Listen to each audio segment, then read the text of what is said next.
Belonia BJP মন্ডলের মাননীয় সভাপতি শ্রী সায়ন্তন দত্ত মহোদয়কে প্রেসেন্ট। বিলোনিয়া বিজেপি মন্ডলের পক্ষ থেকে যে সংগঠনের এখন অনুষ্ঠান যেটা হচ্ছে সেই অনুষ্ঠানে এমাত্র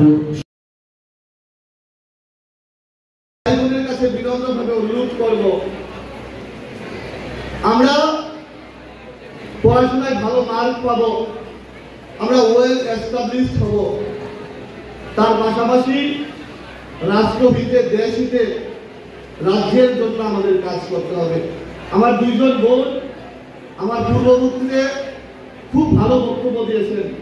আমার পরে একজন ভালো বক্তা আছে অজয় দা, আমি সেরকম ভালো বক্তব্য দিতে পারি না। দুইজন ভালো বক্তার পরে আবার আমার পরে আরেকজন ভালো বক্তা আছে, তো এইটা একটু টাফ বিষয়। আমি যেই কথাটা বলার চেষ্টা করছিলাম, আমরা আগামী দিনে দেশের ভবিষ্যৎ।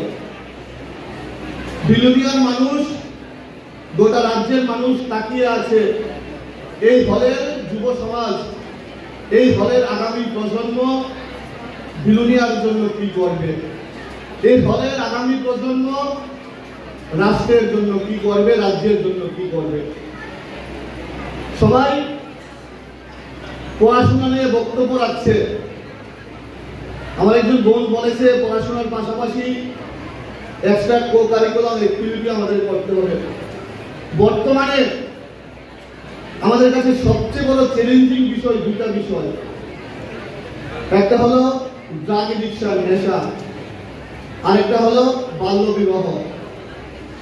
এই দুটা বিষয়ের উপর আমরা যারা আগামী প্রজন্মরা আছি, আমরা যারা এই ঘরে বসে আছি, আমাদের দায়িত্ব নিতে হবে।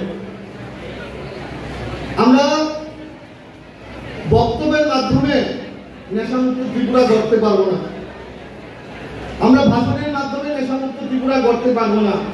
আমাদের এই হলের দায়িত্ব নিতে হবে, আমাদের যুব সমাজ যেন নেশার মাঠ ত্যাগ করে খেলার মাঠে আসে।